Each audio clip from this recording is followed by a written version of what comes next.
Coming up, why local hospital officials say the recent COVID surge is pushing healthcare workers to their limits.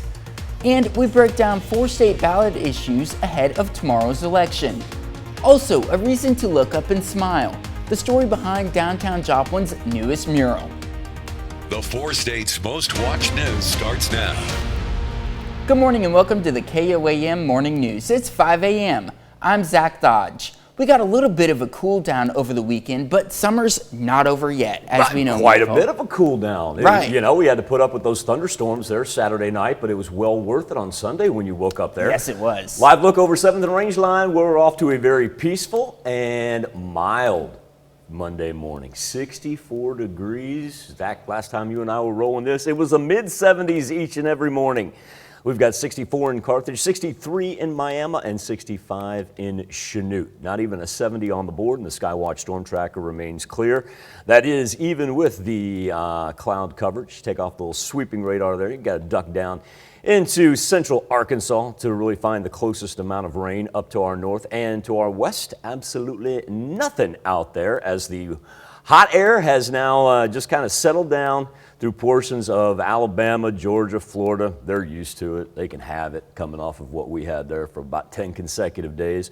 Our weather trend lifts us up into the mid-80s here later on. We're going to keep a slight chance for an afternoon pop-up, especially down to the south right there. And it's gone by really the time we get past sunset. And then we cruise into Tuesday morning with more mild temperatures. And once again, kind of roll those afternoon rain chances, but at the same point in time, how about we keep the 90s at bay all the way until the end of the week?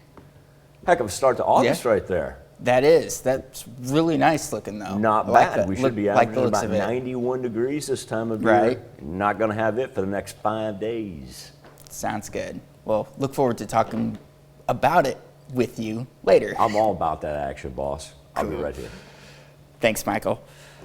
Mercy Hospital Joplin's president says the area's current COVID-19 surge is putting a strain on their healthcare workers. With 75 COVID-19 hospitalizations as of Friday and 20 of those patients on a ventilator, the Mercy president adds that the increase in COVID patients is having a bigger effect on the hospital. Limits. There's no doubt about it. We're responding on a 24-hour basis of what's ahead of us. Our ER is full. We have long waits in our ERs because, it's not just COVID patients. We got other people that need our services and our help. We have trauma. We have emergency surgeries. The hospital adds that 94% of those hospitalized for COVID-19 are unvaccinated. Tuesday is Municipal Election Day. On the Kansas side, voters in Cherokee County will be asked to allow USD 493 Columbus to issue bonds for $14,750,000. If approved, those bonds would pay for improvements to the Central Campus facility, as well as improvements to the 7th grade wing at the existing high school building and fund additional improvements as needed. In Labette County, voters in Chitopa have a sales tax question to decide on. The city is asking voters to approve a retailer sales tax of 0.5% to be used exclusively for parks and street maintenance and improvements. If approved, the tax would begin on January 1st of next year and run for 5 years, expiring on December 21st of 2026. We'll break down some of the biggest ballot issues in Missouri a little bit later in the show. A local artist just finished his latest mural in downtown Joplin. The mural, titled "Look Up and Smile," aims to make the people of Joplin do just that.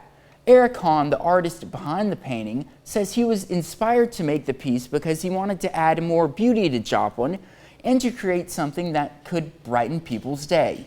You can find the mural at 8th and Main in downtown Joplin. The city of Carthage played host to the 4-State Record Show. It's a twice-a-year event connecting vinyl lovers with collectors. During the past several years, there's been an increase in interest in vinyl. I like it quite a bit myself. So KOAM's Chris Warner went to the record show to check it out. Twice a year, in February and July, the Carthage Memorial Hall opens its doors to vinyl lovers across the region and to dealers looking to make a sale and a connection. About 25 dealers here and 47 tables all full of collectibles, vinyl, CDs, cassettes, anything music related. Lynn Brentforder is one of the co-hosts of the show. They started the record show 3 years ago, and he says it's growing only because of the community.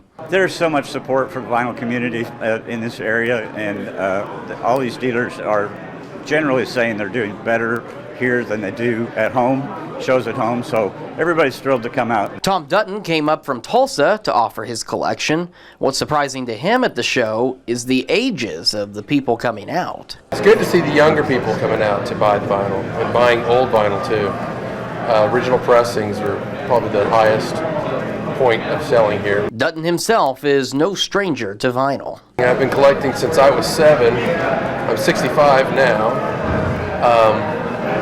Buying records all my life. I never stopped. Even when it waned in the 90s, I still bought. Despite that pause, in the last few years, vinyl and record players have become a trend again. It's very good to see that that medium is being recognized, that it has a superior sound over CDs or any other option. For Dutton, it's all about what we mentioned earlier, connecting to fellow vinyl lovers. I think that's the fun I get, is that I talk to people about them. They'll ask me questions about certain bands. I'll point them to the right direction of which bands are really good and which albums are the best. And I get repeat customers that way. Steer them in the right direction, they come right back. In Carthage, Chris Warner, KOAM News. Organizers say they're already looking forward to next year's show, which will be in February. It's 5:07. One thing you'll notice this afternoon, Zach, even though we're going to have what I would call mostly sunny skies, there is going to be a little bit of a haze hanging over the 4 states, and that is a result of the smoke coming out of the West Coast wildfires right there. Temperature is going to be very, very mild, and we don't have any air quality concerns as of yet. But that's something that we'll keep our eyes on, especially for the amount of ozone that we could possibly have during our afternoons here for the next couple of days. Overnight, back into the 60s. It's going to be absolutely delightful here for the next 4 days. Always a chance for an afternoon pop-up raindrop, but those are far and few between, and temperatures maintain. Whoa! Ho ho ho! Ho ho ho! You know what? That's what I get for working the weekend. I was working on that one last week. How about that? Does that make you feel better?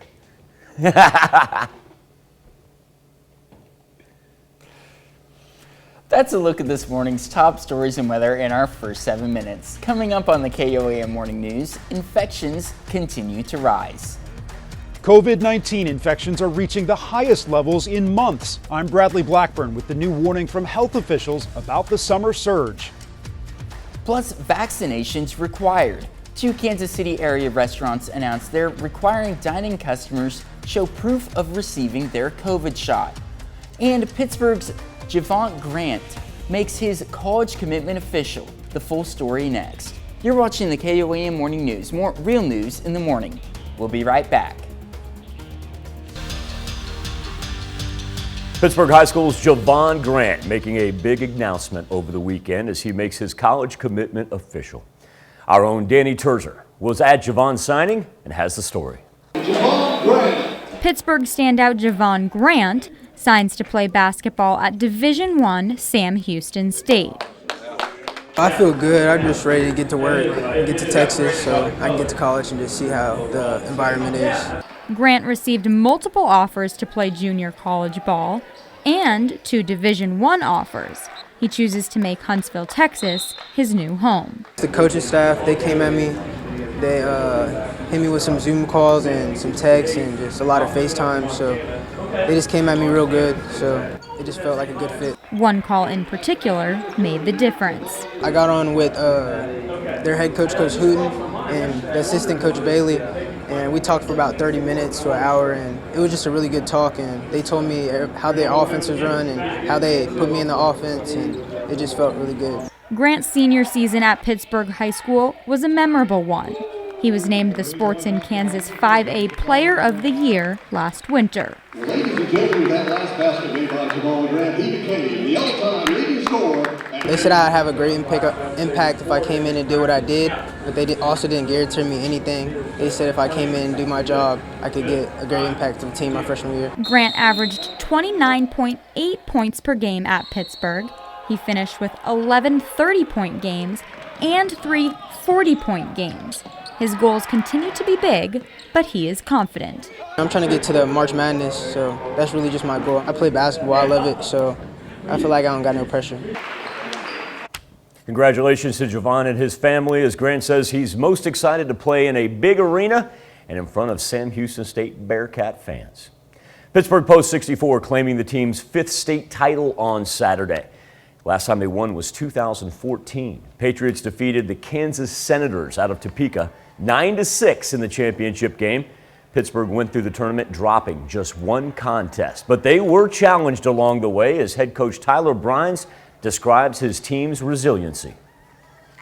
We never give up. We say it all the time that we won't go out without a fight, and that, you know, any situation that we feel like we're comfortable in, and that just helps a lot, especially in those tight games and those, you know, tight moments. It's a dream come true. We've been working really hard for this. It takes a lot of work that goes into it, and it just all paid off, and it felt great. Pittsburgh now advances to the Mid-South Regionals in Hastings, Nebraska.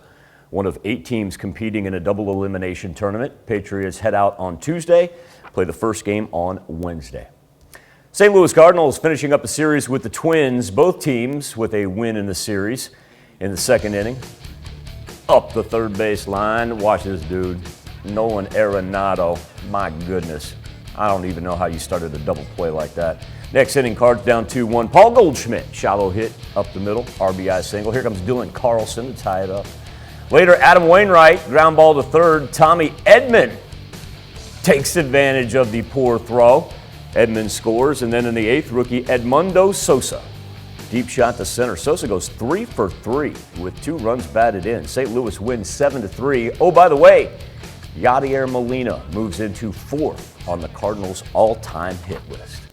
Royals spent the weekend in Toronto. That's right, there's baseball back in Toronto for the Blue Jays' first real series at home since 2019. Kansas City drops the first 2 of the series, and last night the Blue Jays complete the sweep in front of the Blue Jay faithful. A 5-1 loss, the Royals' lone run coming off a 9th inning home run by Edward Olivares.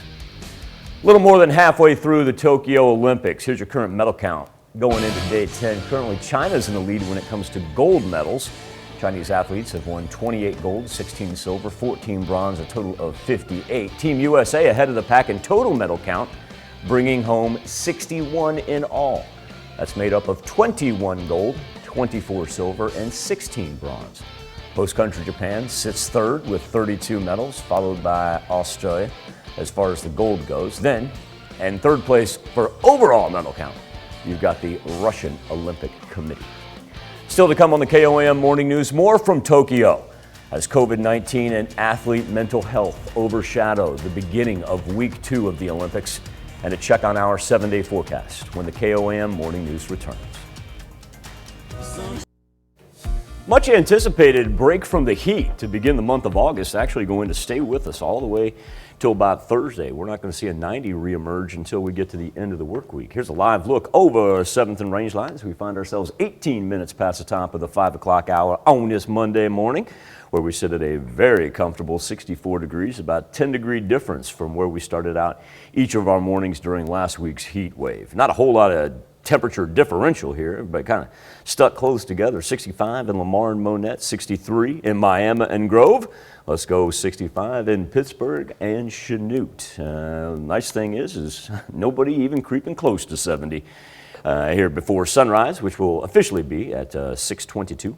Skywatch Storm Tracker, we are clear. Reflectivity coming out of the sweeping radar there, and look at all the heat as it is finally now just dropped down and right along the Gulf toward the mid-Atlantic, but they do not have the heat advisories or warnings. We find ourselves free of having to worry about the dangerous heat, and all the precip staying down to the south of us as well. A severe thunderstorm risk map, we don't even hardly see the marginal category pop up.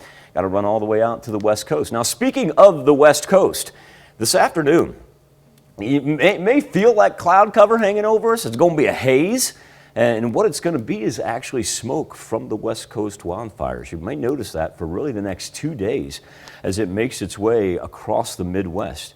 For the next couple of days, you see it pull a pop-up green every now and then for the afternoon. Don't let that rain out your plans by any means. It's not going to make too much of a difference as we get to enjoy the 80s each and every day, all the way up until Friday. A little bit of a hot weekend ahead, though, as we're going to be back up into the mid-90s. Today, the Kansas City mask ordinance goes into effect, the mandatory mask ordinance. And tomorrow, a pair of metro businesses say they're going to start enforcing even stricter guidelines. That is the subject of our Something to Talk About on the KOAM News Now Facebook page and our morning Insta poll. Here's Greg Payne with the story. On August 3rd, Woody's KC and Hamburger Mary's KC are going to be operating very differently. You'll see it right at the front door, the rule, allowing only those who have been vaccinated or can show proof of vaccination will be able to enter the facility. We feel like it's the right thing to do to protect our staff who are all vaccinated, to protect our guests who are going to be here, and the families and their families as well that they're going to be going home to. But while Jeffrey Edmondson, the managing owner of Hamburger Mary's KC, feels it is the right thing to do, along with the public support, has been some pushback. Now we've got a lot of people, mostly who would be considered right-wingers, that are wishing us to go out of business because of this decision, saying we're stomping on their constitutional rights. Edmondson is expecting their business to be impacted. He just hopes more in a positive way rather than a negative. We fully expect that we'll probably lose some business because of it, but that doesn't stop you from doing the right thing when you feel like it's the right thing to do. You don't just stop doing what you know should be done just because of the bottom dollar. With both businesses being some of the first to make this change in the metro, Edmondson hopes it will encourage other establishments to do the same. We're hoping that our decision will inspire other businesses to do that, and in doing so, those who are on the line might consider, you know what, I'm being inconvenienced, I can't go out and have a good time, I can't go do the things I want to do, maybe I should just go ahead and get vaccinated. The owner of Hamburger Mary's says those who are not vaccinated can still order food online and pick it up, just will not be allowed in the building. Our specific question to you on our Insta poll: should businesses be able to ask for proofs of vaccination? Let us know by going to KOAMnewsnow.com/vote or through our Facebook page. Zach's back with Health Watch right after this. Topping Health Watch this morning, more people are getting vaccinated. But as coronavirus infections rise in the U.S., public health officials are making some grim predictions about what the rest of the summer will bring. Bradley Blackburn reports from New York.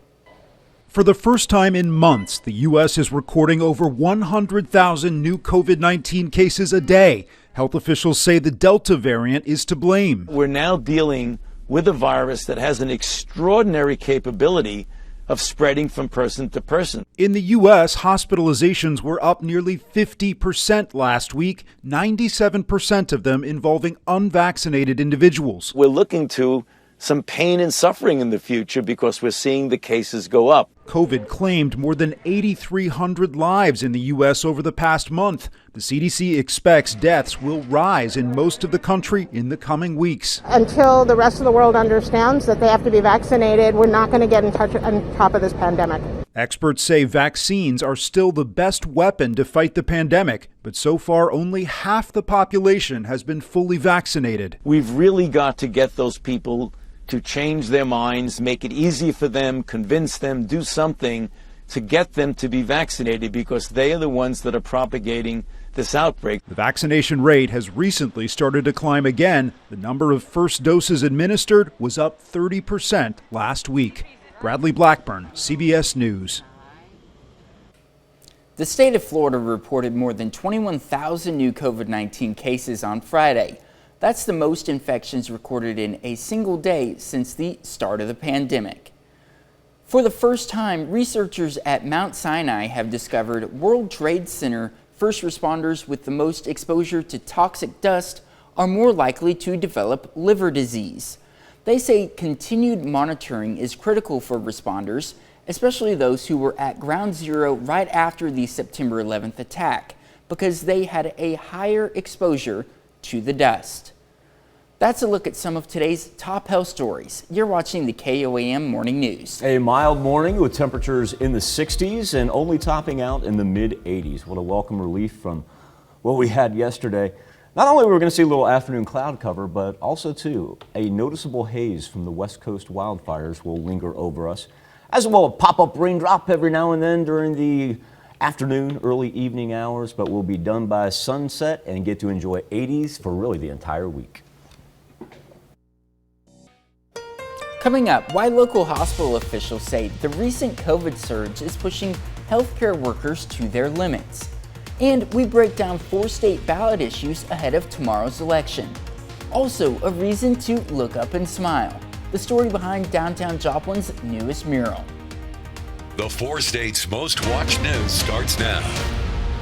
Good morning and welcome to the KOAM Morning News. It's 5:30. I'm Zach Dodge, and we got a little bit of a cool down over the weekend on Saturday whenever the rain came in, and it looks like we're going to have a pretty good week coming up too. Yeah, even though Saturday afternoon was a tad bit stifling, I was here when those thunderstorms arrived, and I tell you what, we saw those temperatures just drop right out of the sky, if you will. Hey, I misspoke earlier. Don't ask me why I had 622 on the brain. Sunrise over Joplin was 624. Okay. Oh my goodness. I know, but I specifically remember saying 622, and as soon as it left my mouth, it was like one of those where I was like, "No, Michael, put the words back in there." I knew it didn't feel right. 624. Oh, looks like you got a little action there on the left-hand side of the screen. Everybody, be safe out there. Slow down. It's too early to have any of that. It's Monday too. 64 degrees is where we stand over 7th and Range Line in Joplin right now. Whole bunch of 63 to 65. That's kind of no big differential right there.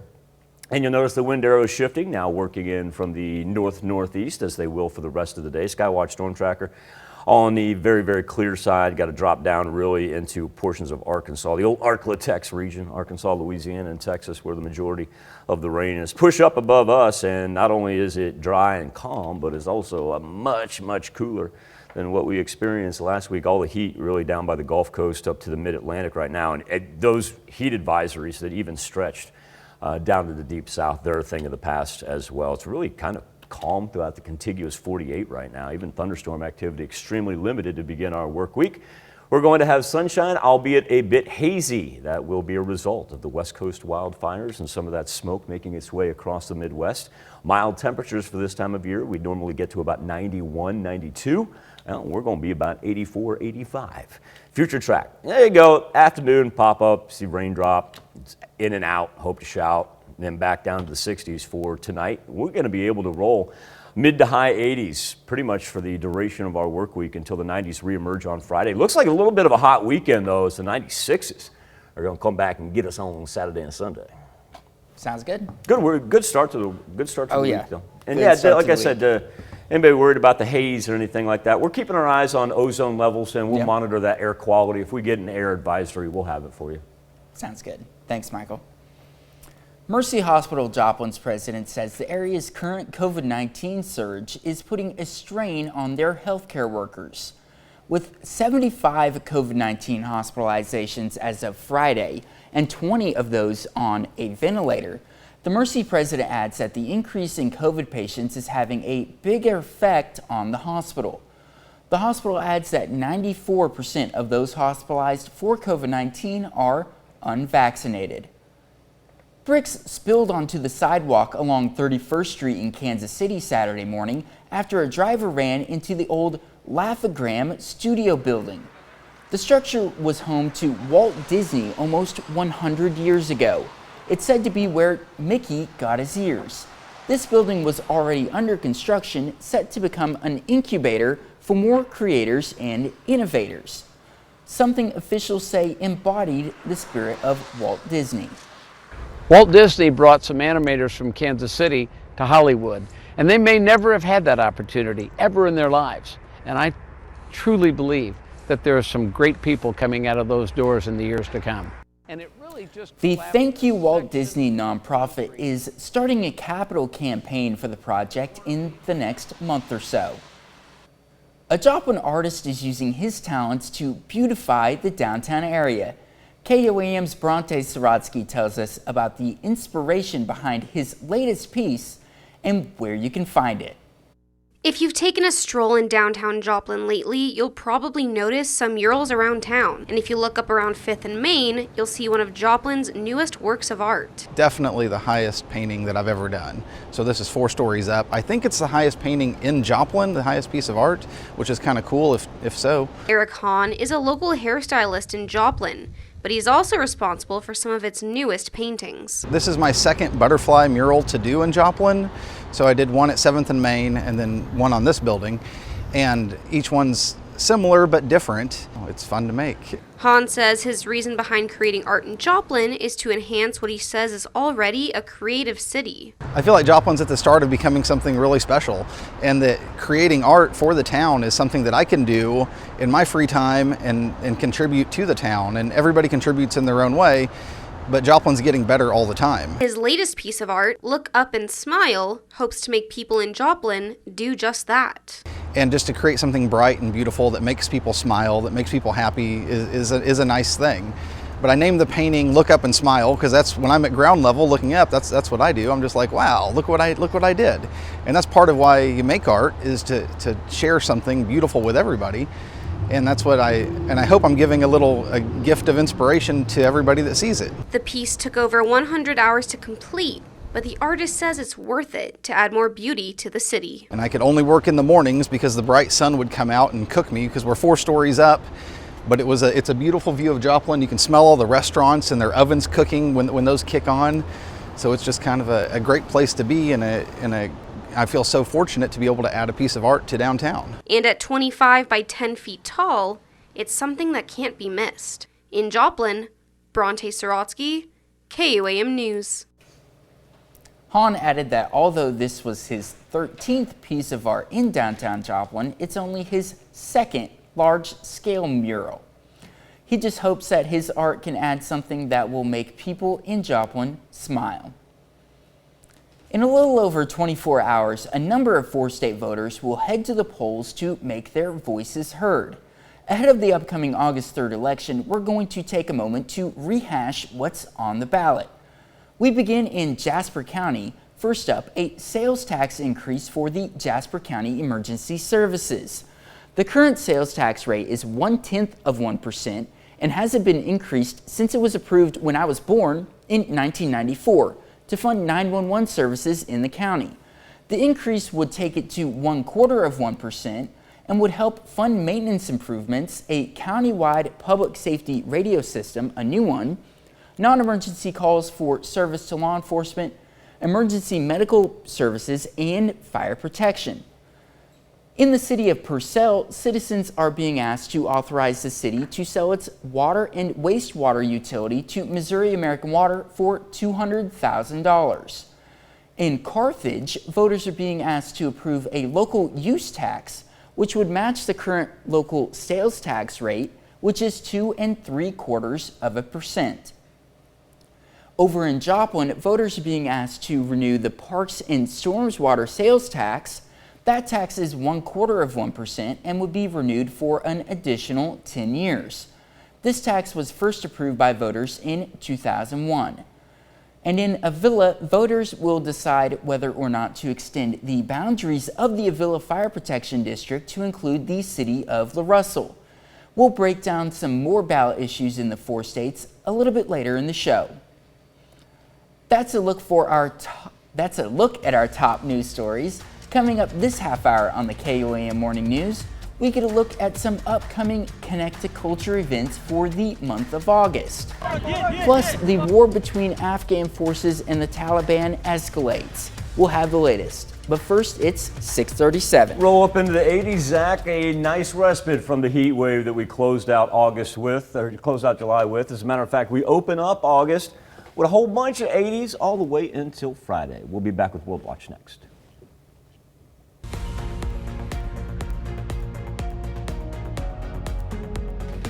Topping World Watch, multiple provinces in Afghanistan are under critical security threats as the U.S. and NATO continue to pull their forces from the country. Ahead of the August 31st troop withdrawal deadline, the Taliban has become increasingly violent. Afghani officials say they are launching attacks attempting to overtake several provinces. This as Afghanistan's national security and defense forces struggle to stop them. At least 8 people have died in Turkey's forest fires along the Mediterranean coast. Meanwhile, over 1,100 people were evacuated by sea from the tourist hotspot of Bodrum yesterday. According to the country's agriculture and forestry ministry, 111 fires have started in Turkey since July 28th.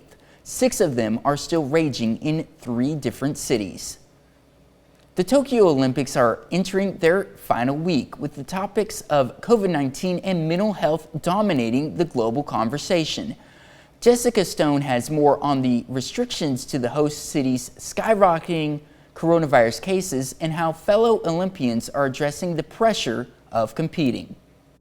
The Olympics aren't the only thing taking over Tokyo, with the number of new daily COVID-19 cases in the Japanese capital recently surpassing 4,000, setting a dangerous record. The number of new positive cases is greatly increasing. Compared to the past waves, this wave shows the percentage of young people getting positive tests is very high. Still, Tokyo's governor is refusing to blame the spike on the Olympic Games, demanding her city takes proper steps to ensure everyone's safety, even in the midst of an anti-Olympics protest this weekend.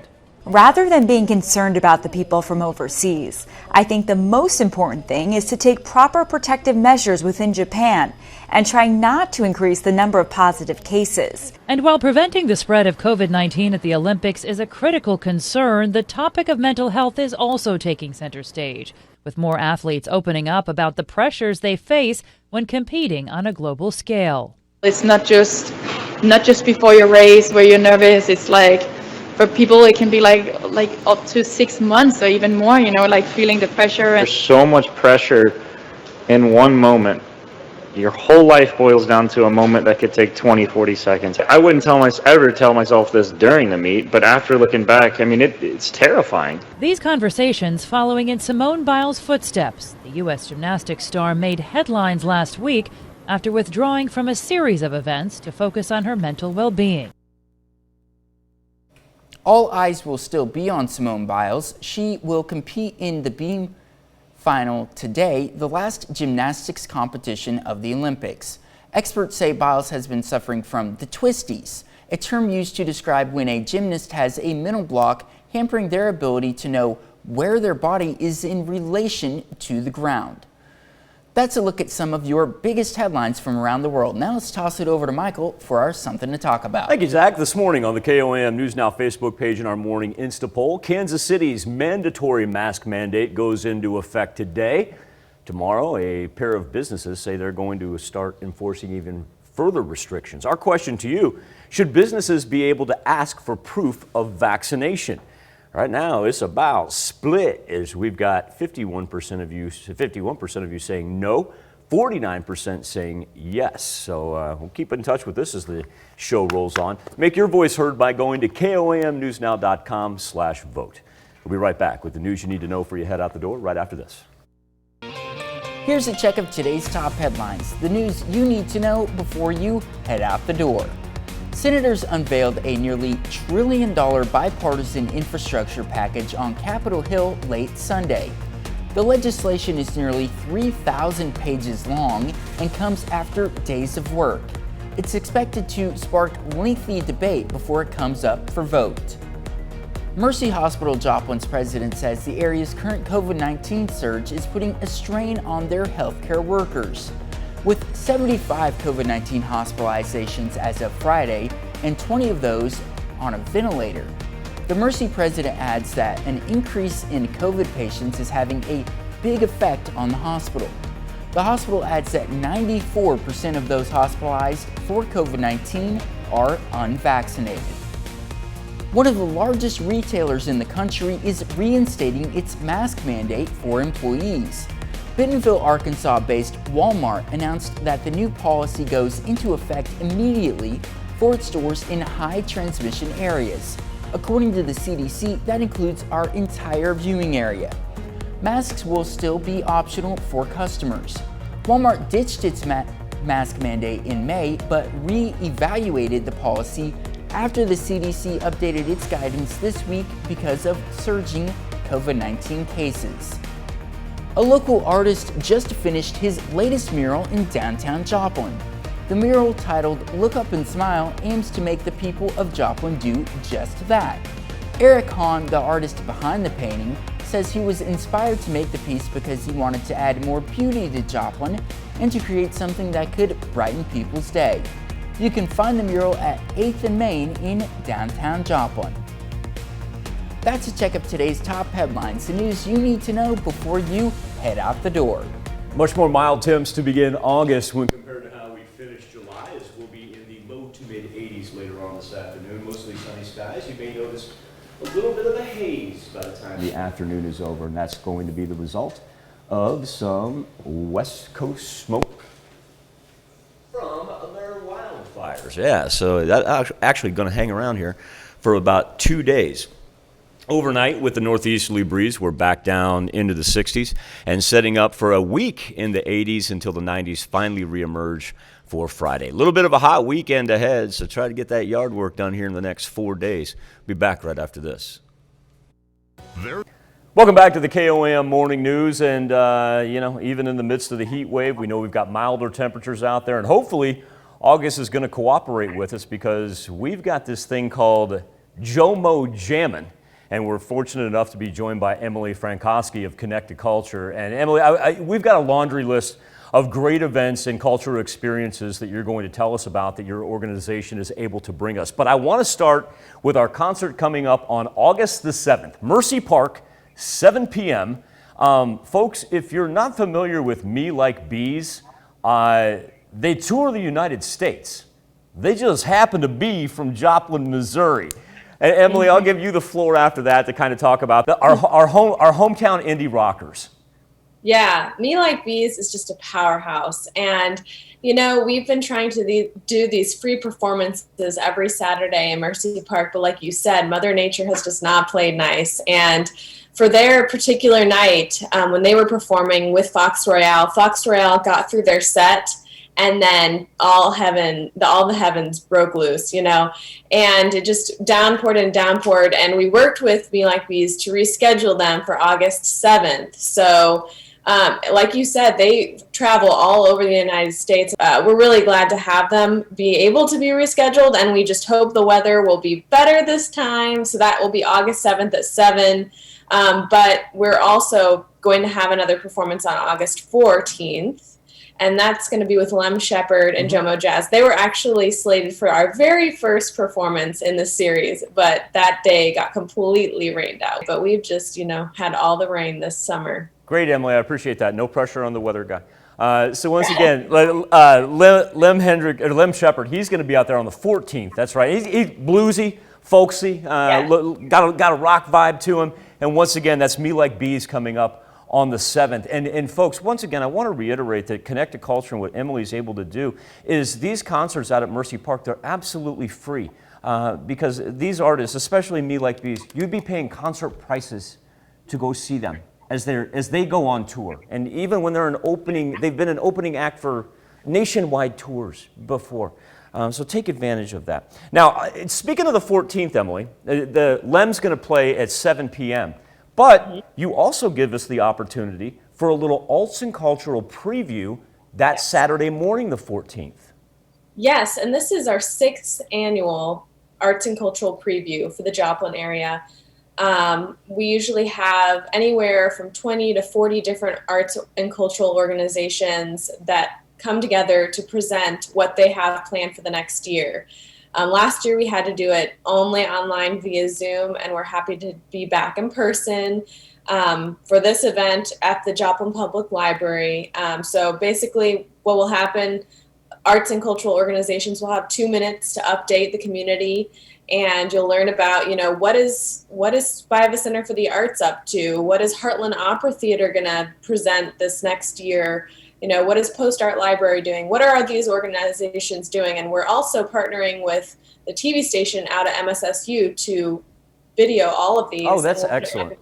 Yeah, we'll put them on YouTube later so people can go back and kind of put things in their calendar so they don't miss them. I was just about to say, it's such a great primer to, if you see an event that you're just dead set on making sure you want to get to. You find out about it at the preview, and you can kind of plan according as far as what you want to do. So once again, we got Jomo Jammin' August 7th, Me Like Bees, August 14th, Lem Shepherd, August 14th in the morning from 10 to 12, Joplin Public Library, the Arts and Cultural Preview. Hey, you've got a couple exhibits that I want to get to as well. I got to run to a commercial break. Would you mind coming back here in just a little bit?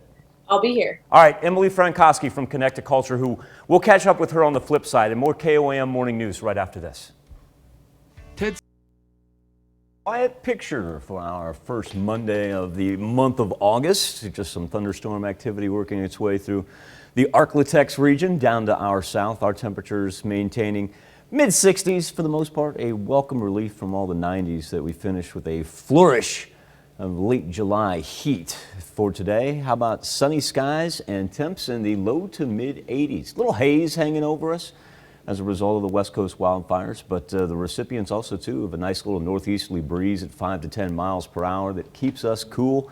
And tomorrow night and tomorrow morning, dipping back into the 60s. Now, every afternoon here, got a chance, a little rain pop up and just goes away there before sunset. Don't let that ruin any of your plans. If you got plans, take advantage of wonderful temperatures because the 90s are headed back our way by the time we get to the weekend. Coming up, why local hospital officials say the recent COVID surge is pushing healthcare workers to their limits. And we break down 4 state ballot issues ahead of tomorrow's election. Also, a reason to look up and smile. The story behind downtown Joplin's newest mural. The 4 states' most watched news starts now. Good morning and welcome to the KOAM Morning News. It's 6 a.m. I'm Zach Dodge. We had a little bit of a cool down over the weekend, but now we're going ready to look at the weather with Michael. Yeah, I don't know where I was going with that. Not going to be too. You were already anticipating the weekend. Right. Because you were like, I know those 90s going to come back. Hey, yeah, they're coming back. And they are, Zach, but we've got about 4 days in the 80s before we get there. Live look over 7th and Rangeline. Pretty blue sky right there. Sunrise coming in 21 minutes as we find ourselves at a very, very comfortable 62 degrees. We're talking, about 10 to 12 degrees difference from where we were at this point in time last week when we had to roll those 90s to finish off August or July. We're beginning August though with just absolutely delightful temps because we should be up around 91 each and every afternoon, and we're not going to have to worry about that until we get to Friday. Skywatch Storm Tracker looking absolutely great. As a matter of fact, the contiguous 48 rather quiet. See the big ridge building up through portions of central Canada right there. But that heat wave just kind of stuck right there in big sky country.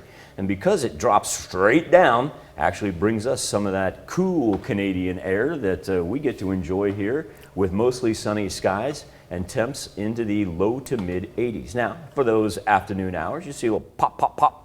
You see a raindrop be gone in about 10 minutes after it does start. And then we kick into the 60s for several nights here. Give the old air conditioning a break, be able to open up the windows during the nighttime, and really don't have the threat of any type of rain or anything like that. I know some people still trying to dry out there after Saturday's thunderstorm activity. Now, in anticipation of what Zach Dodge was talking about, Friday, 93, and then back-to-back 96s on Saturday and Sunday. But I'll give you 80s until then. Yeah, sounds good and looks good. And yeah, cool. If you're good, I'm good. We're all good. We're all good. Thanks, Michael. Hospital officials in Joplin continue to see an increase in COVID-19 patients. Hospital officials at Freeman held a news conference to discuss current COVID-19 hospitalizations. Officials say this surge looks different than those in the past, noting an increase in younger patients needing treatment. They say the Delta variant and low vaccination rates are the main causes. We have 57 COVID inpatients with 10 on ventilators.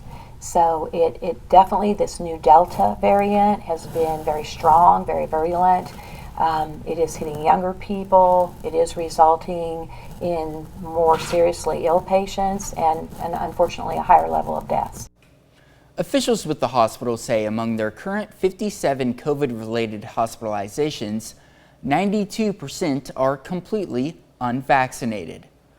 One of the largest retailers in the country is reinstating its mask mandate for employees. Bentonville, Arkansas-based Walmart announced that the new policy goes into effect immediately for its stores in high transmission areas. That includes our entire viewing area. Masks will still be optional, though, for customers. Walmart ditched its mask mandate in May, but re-evaluated the policy after the CDC updated its guidance this week because of surging COVID-19 cases. Voters in Orinoco will have a tax question in front of them tomorrow. Yesterday, the Orinoco Fire Protection District held an open house to help educate voters about the upcoming tax question. Voters are being asked to approve a tax increase of 30 cents to help fund staffing, volunteers, and equipment upgrades. Right now, we're currently only working with a minimum of one firefighter on duty 24 hours a day. So anything more than that, is going to be a blessing. So makes it safer for the community, the actual residents that live here, and also safer for the firemen that are on duty working on those calls. If approved, the increase would take the current tax from 60 cents to 90 cents on every $100. Emancipation Park Days makes a return to Joplin as 4 staters celebrate the end of slavery. KOAM's Bronte Sorotsky has more on Saturday's festivities. Joplin's Emancipation Celebration commemorates the freeing of slaves. It's different from Juneteenth due to the length of time it took to get the word out that slaves were free. That's why this celebration happens in Joplin in August instead of June. It's already a long-standing tradition at Joplin's Ewart Park. Joplin recently started having small events for Juneteenth. This has always been our Juneteenth pretty much, and so Emancipation Day is what we have celebrated here. We can go back as far as 1927 here in Ewart Park. The celebration that started Friday night is meant to bring together people in the community while educating them on African American history, culture, and achievement. So Emancipation Days is pretty much like a family reunion. I mean, people come together, we have good food, we have great music, we have stuff for kids every day. It's all free and open to the community to come out and enjoy. We educate about African American history, culture, and achievement through the food that we have here, through the music that we have playing all throughout the day and night. We also have resource and informational booths that we set up, and we do educate about African American history.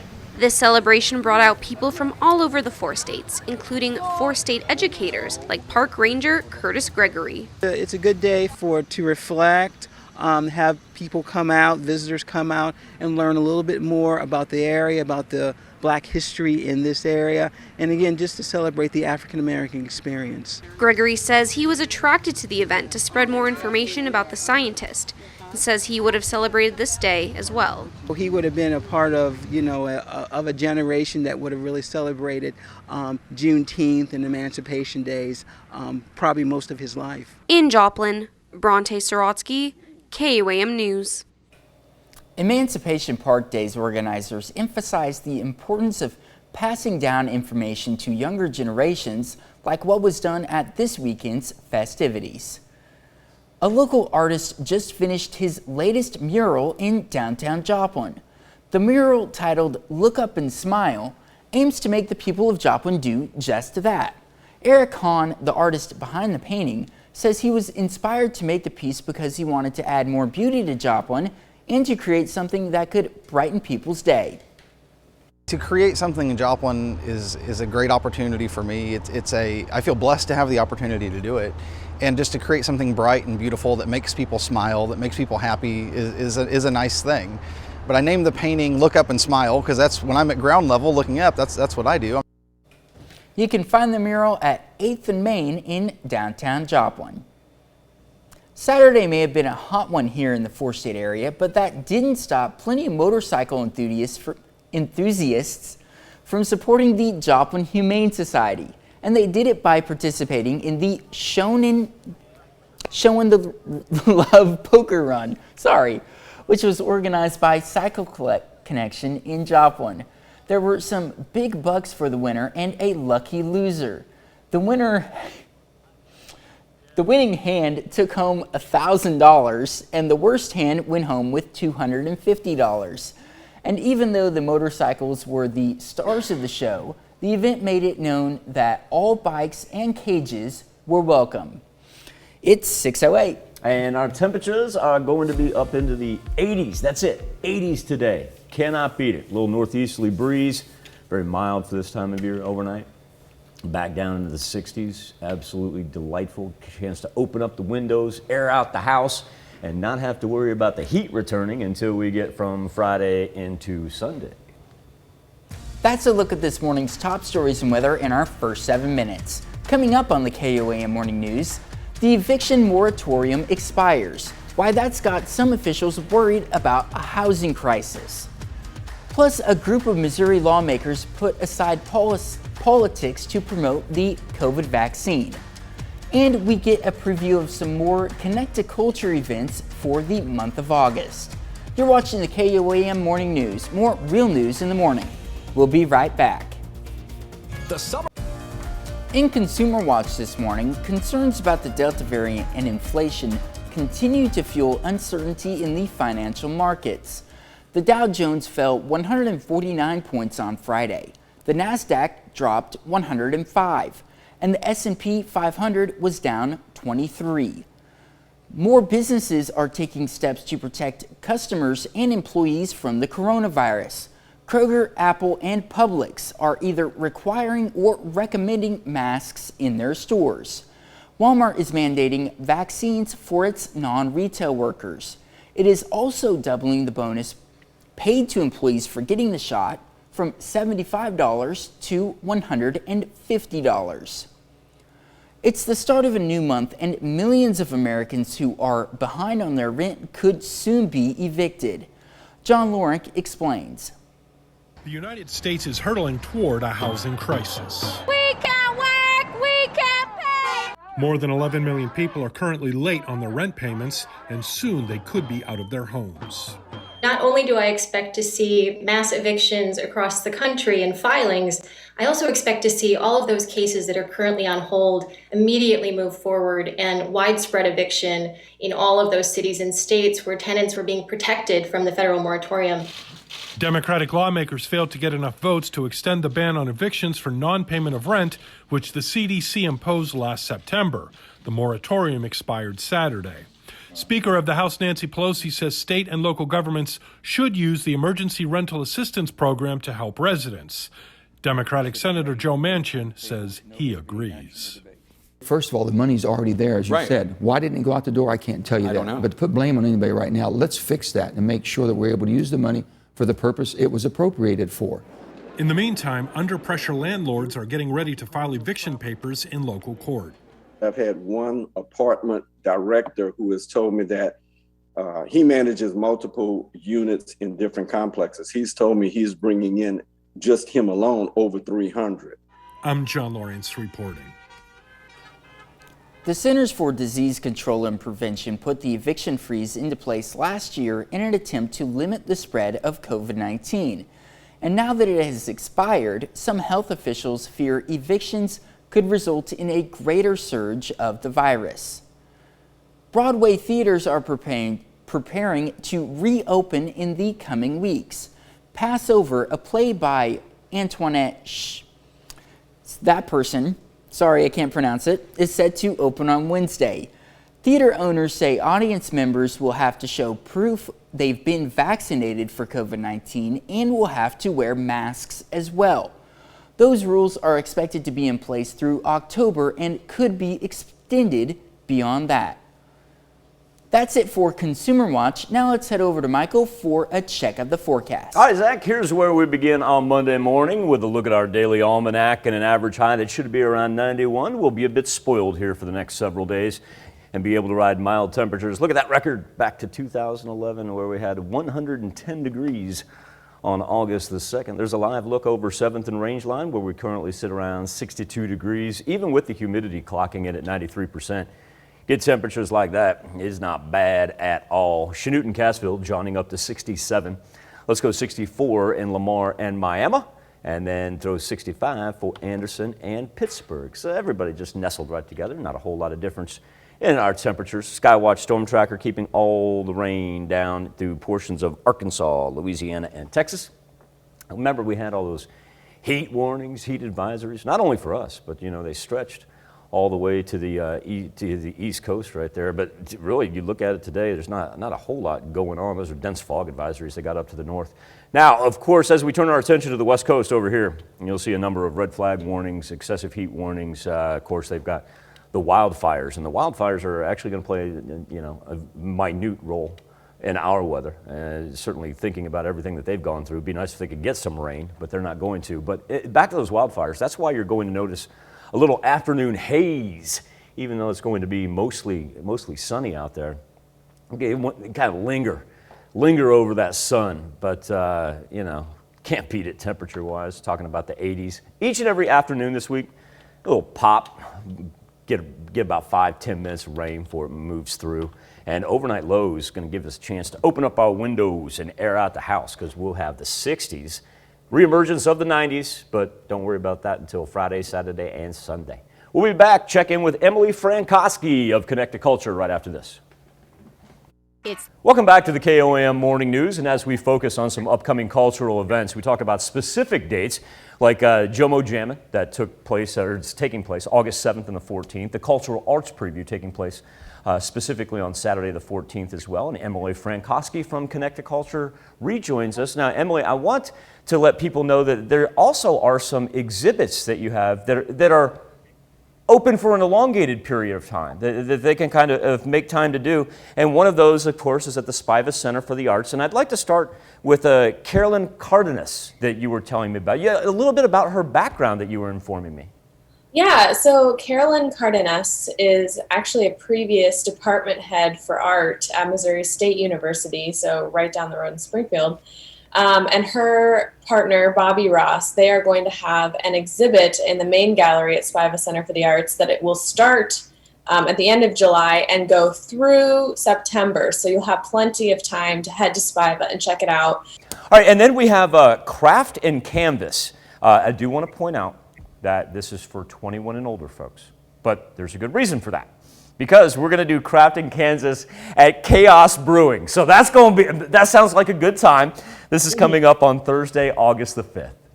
Yes, you're exactly right. And this is the first Thursday of the month. So I'm kind of assuming that if it all goes well, that this will become kind of a monthly offering. But Creighton Sip Studios, which is actually right down the road from Chaos Brewery on Main Street in Joplin, they're partnering and doing this, kind of a sip and paint event with Chaos Brewery Brews. So with your $40 entry, you will get everything that you need to create a piece of artwork, and you'll get step-by-step instruction by an artist, instructor, and included in that $40 price is a drink ticket. So you'll get to kind of experience Chaos Brewery's beers on tap, and they're all locally brewed right here in Joplin. And once again, that's at Chaos Brewing coming up on Thursday, August the 5th. John Coleman from Create and Sip right there. I know a number of people who take part in the old the paintings. And the thing is, once you go to one, folks,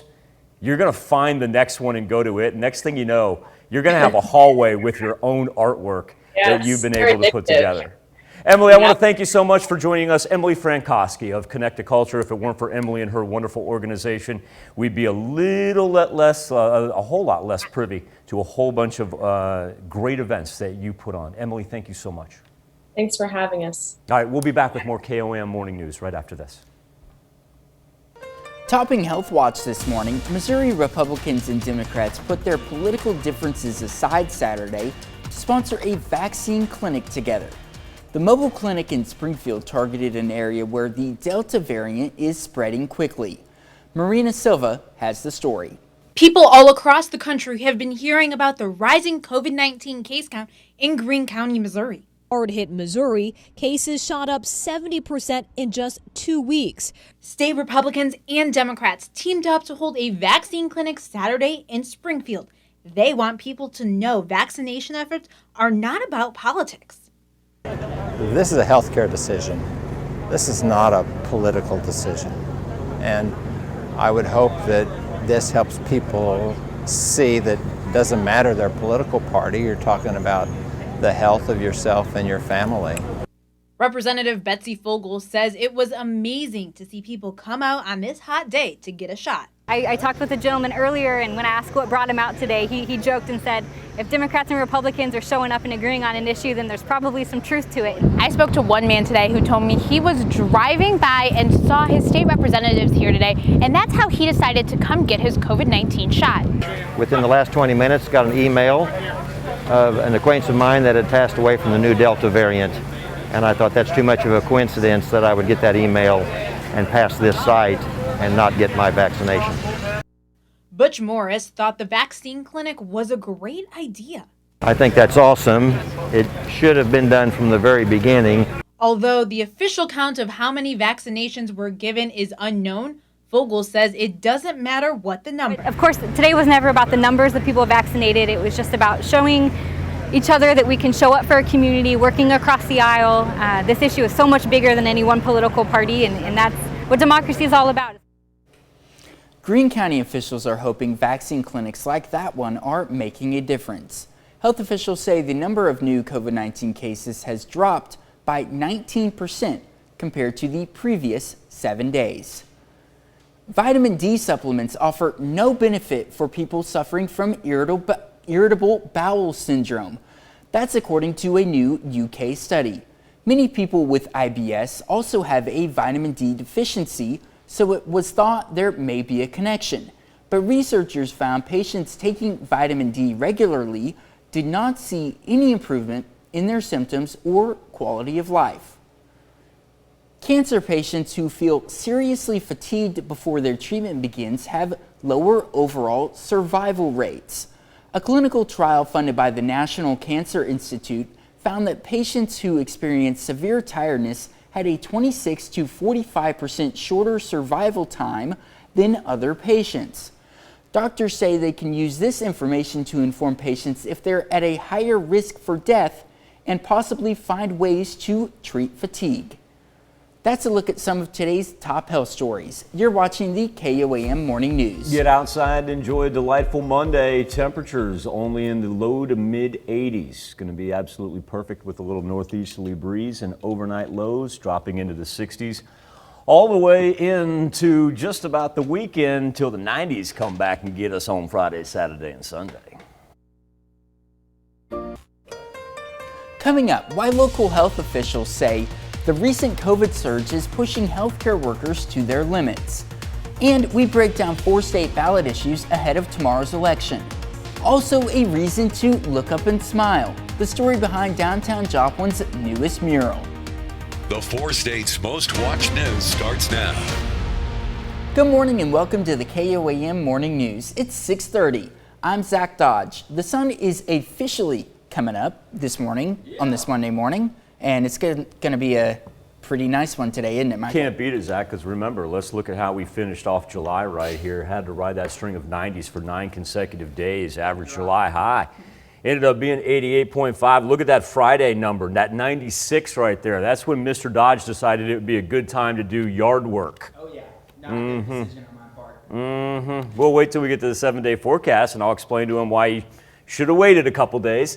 62 degrees is where we stand right now at 7th and Range Line, now that we are about 10 minutes past sunrise. Still waiting for it to creep above the tree line, but extremely comfortable outside. 67 in Chanute, 63 in Miami, 65 in Monette. That's a whole lot of reflectivity picked up right there. Eliminate that, and you can tell all the rain stays down through Arkansas, Louisiana, and Texas, the good old Arklatex region, as they call it. And those watches and warnings associated with all the heat, those are now a thing of the past, whether it be us or whether it go all the way to the East Coast. Highs today, low to mid 80s. Overnight, back down into the 60s. Now, you may see a little bit of a haze develop here. That's going to actually be smoke from the West Coast wildfires, and may get about 5 to 10 minutes of a quick pop-up raindrop as we get some afternoon cloud cover. But here's why Zach should have held off. We've got a whole bunch of 80s. Average high this time of year, 91, 92. We don't see the reemergence of that until we get to Friday. Yeah, it would have been really nice. I know you needed to get it done. I was just giving you a hard time. But I did wake up bright and early on Friday morning to try and get most of it done before a lot of the heat came in. Smart man right there. Yeah, Smart man. Didn't die quite as bad as I could have, but it was still pretty idea. hot. Thank you, Michael. Joplin hospitals are seeing an increase in COVID-19 patients, and they say this time it's a much younger group testing positive for the virus. KOAM's Bronte Sorotsky spoke with both Mercy and Freeman for a look at what they're facing. I think we all were very, very hopeful that we'd gone around that curve and we weren't going to have this level of disease again. But unfortunately, it has returned with a vengeance. Freeman Health System officials are warning the public of another COVID-19 case surge in the Joplin area. They say during the current surge of COVID-19, the population of those being hospitalized is much younger than what was seen during an uptick in cases last winter. And the age of our population of COVID inpatient is going down. Now we're into the teens at times. Over at Mercy Hospital in Joplin, they're seeing a similar pattern. The winter wave, I guess, in November, we didn't have kids and didn't see that, but we are starting to see children test positive this time around. Most new hospitalizations at Freeman are occurring in the unvaccinated. Yeah, so currently inpatient, 57 active COVID patients are in the healthcare system right now being treated. 92% of them are unvaccinated completely. Mercy is seeing the same, which is why they urge anyone still on the fence to get their shot. I mean, the numbers are clear. 94% of the patients that we have in the hospital are unvaccinated. If people would step back and have a different motivation for vaccination than just that they don't like it. The numbers prove it here at this hospital. Vaccinations work. Those in the hospital that are vaccinated have been able to leave much sooner. Most of them are significantly less severe, don't require as long hospitalizations. Which is why officials urge anyone unvaccinated to do so as soon as possible. We have to get as many people vaccinated as possible. That's the only exit out of the pandemic. We have to get to herd immunity. In Joplin, Bronte Sorotsky, KOAM News. Mercy Hospital has a vaccine clinic open Wednesdays through Fridays from 8 to 4 on a walk-in basis. A federal grand jury indicted 6 Southwest Missouri residents accused in a kidnapping conspiracy that resulted in the death of the victim. The case is from July of last year. That's when authorities served a search warrant at a property on Cherry Road in Joplin. After a standoff, they found the body of 41-year-old Michael Hall, who had been reported missing from Carthage. At that time, they arrested Freddie Tilton in the home. Tilton had been wanted on domestic assault charges.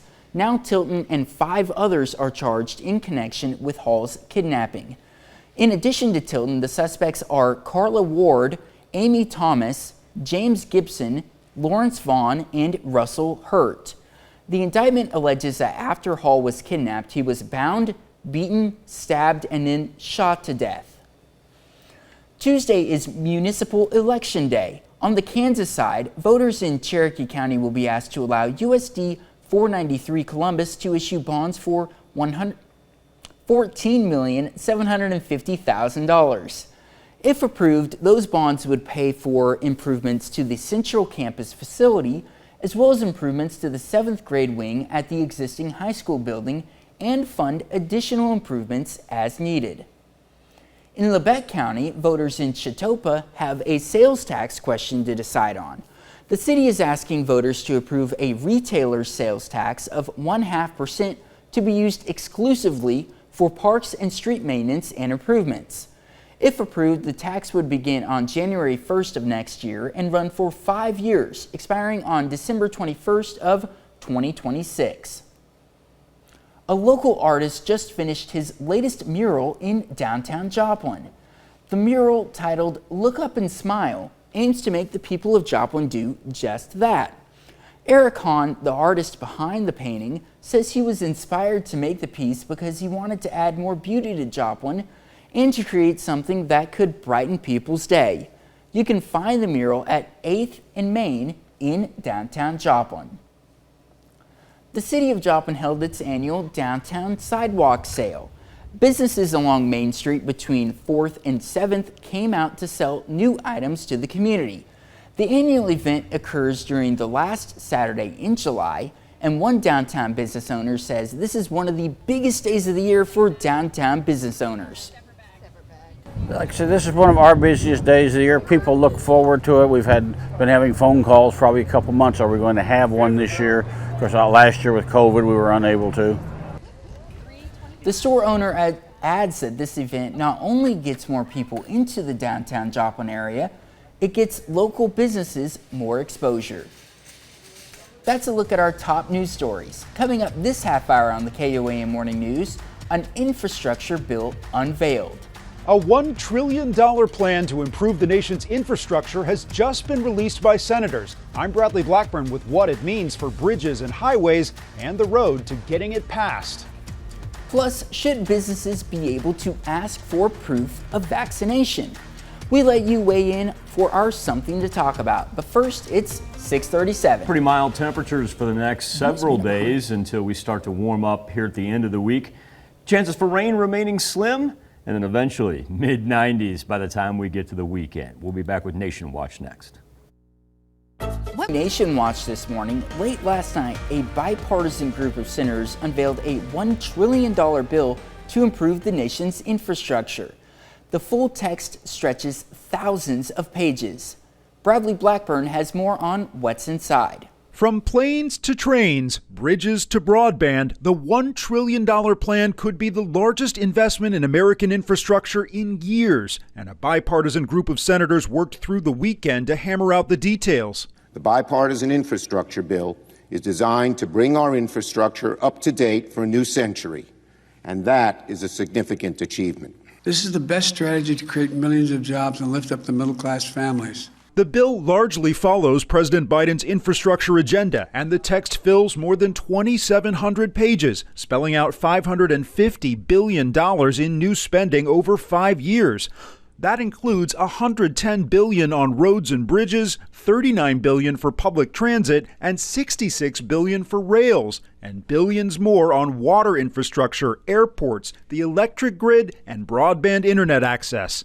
A new CBS News poll shows a majority of Americans support the plan, with overwhelming support for specific elements. Whether it's Democrat, Republican, Independent, could care less. They want their infrastructure repaired. On this vote, the yeas are 67, the nays are 32. After amendments, senators could vote on the bill by the end of the week. It will need at least 60 votes to pass, so it needs Republican support. I think each senator will make his or her own decision and look at the benefits to his or her own state. There are still concerns about paying for the spending and whether the measure would face trouble in the House. Bradley Blackburn, CBS News, New York. The bill is expected to spark lengthy debate before it comes up for vote. Smokes from wildfires in California and across the West prompted the posting yesterday of air quality and health alerts in several states, including portions of Colorado, Wyoming, and Washington State.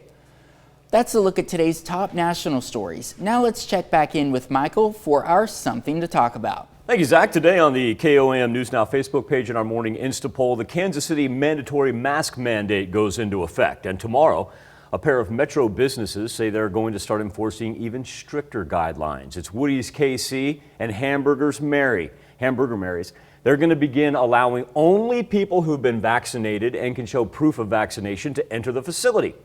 Owner of Hamburger Mary's says those who are not vaccinated, you can still order food online and pick it up, just not allowed inside the building. Our question to you is, should businesses be able to ask for proof of vaccination? This thing has been neck and neck all morning long. Right now, 55% of you say no, should not be able to ask for proof. We'll check into the poll here before we get out of the show. You can make your voice heard. Go to KOAMNewsNow.com/vote or connect to us through the KOAM News Now Facebook page. Zach and I will be back. We're going to celebrate birthdays and anniversaries next. We take this time to honor today's four-state hero. Private First Class Amos Cross served in the United States Army from 1944 to 1946.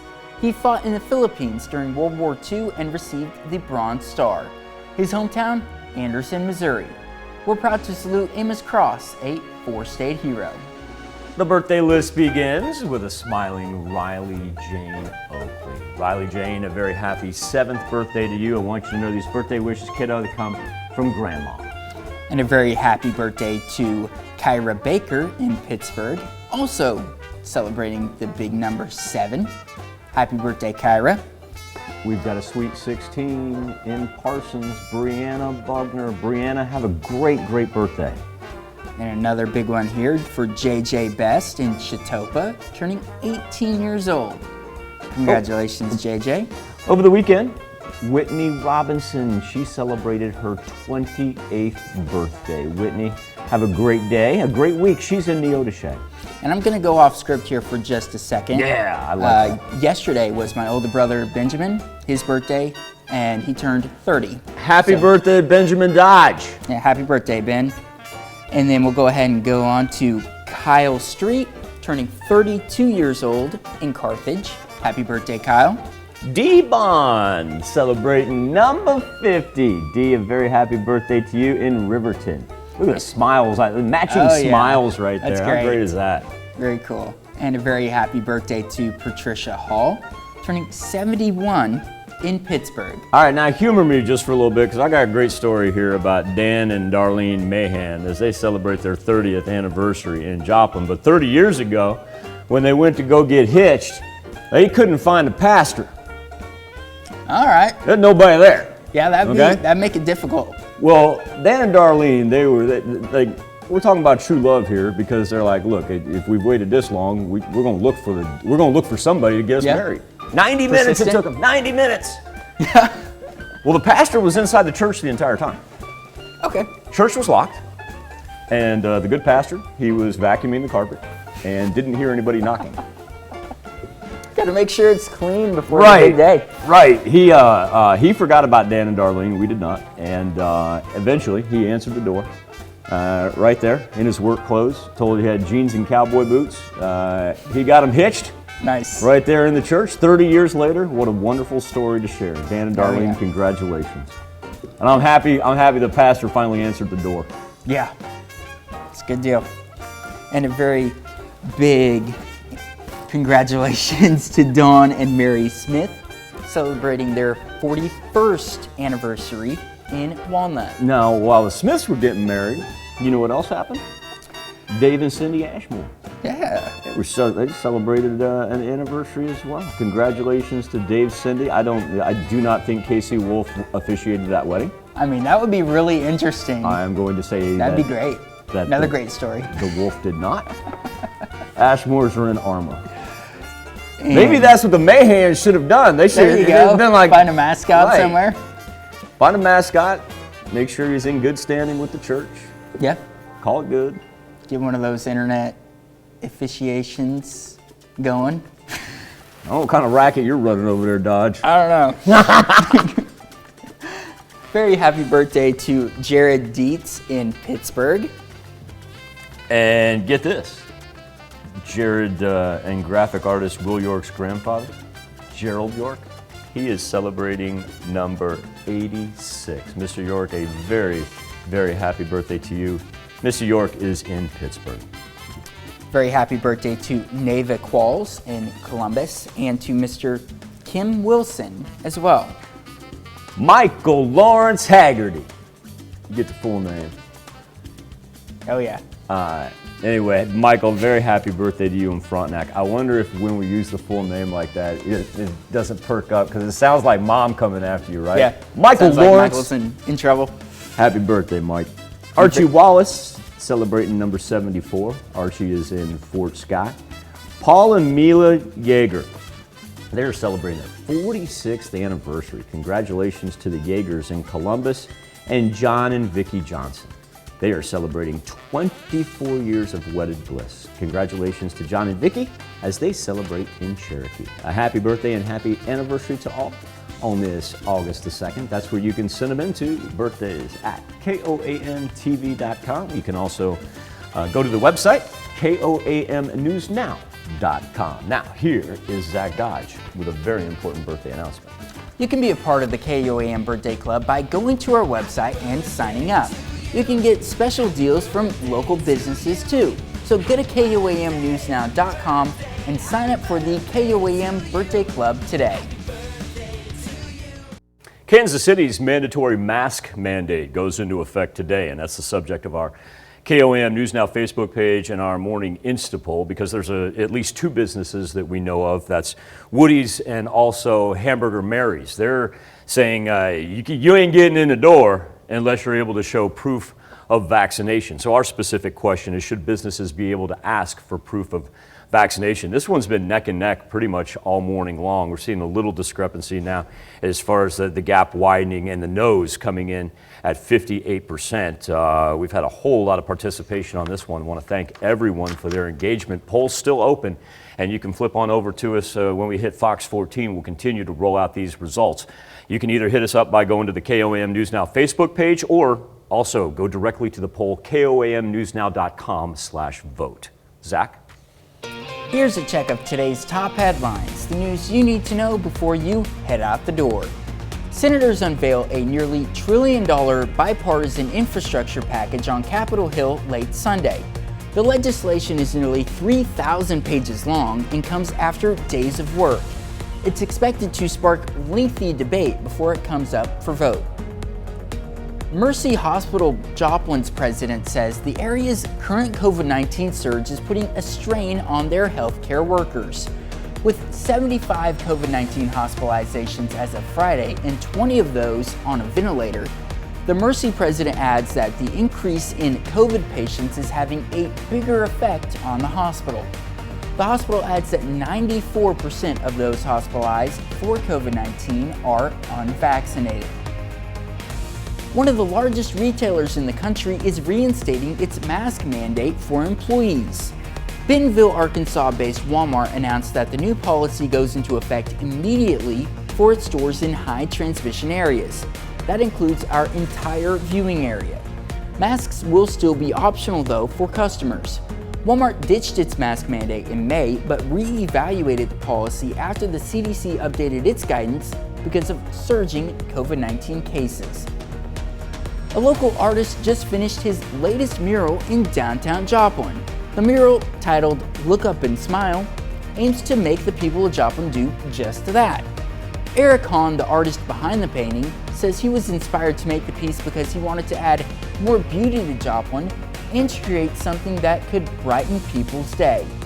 You can find the mural at 8th and Main in downtown Joplin. That's a check of today's top headlines, the news you need to know before you head out the door. There's the glow cloud. Decided to finally peek up around the tree line there at 7th and Range Line. Gorgeous, gorgeous Monday morning start. And the nice thing is our temperatures are very, very mild. We sit in the mid 60s right now, and eventually only going to top out in, say, mid 80s. It will be a little bit hazy out there. Zach was telling us about the West Coast wildfires and all the trouble that they've had in 13, 14 states, and that smoke now making its way over the Midwest. So that haze is actually going to be around here for the next couple of days. In the afternoon, you see just a little pop-up raindrop, lasts about 5-10 minutes before it gets out of here, nothing sustained. And then we get to enjoy mild temperatures for most of the week. Don't have the 90s reemerge until we get into Friday, Saturday, and Sunday. Thanks, Michael. And today at noon, Mr. Food is going to take us on a trip in the Mr. Food Test Kitchen. Of course, your morning news continues on KOAM, CBS Morning News. That's coming up next. Or you can switch on over with us to Fox 14, where your only local morning news continues. If we got time, we're going to take a trip down to the Pacific. Our weather here, looking great in the 4 states. The Atlantic has been extremely calm. Luckily, it's not the case in the Pacific. They're already up to the letter H. They've got Tropical Storm Hilda cooking out there. Already up to H. All right, I want to thank you all for joining us here on the KOAM Morning News. Enjoy the fresh air. Do me a favor. Be safe. And do this all again tomorrow morning. Have a great rest of your day.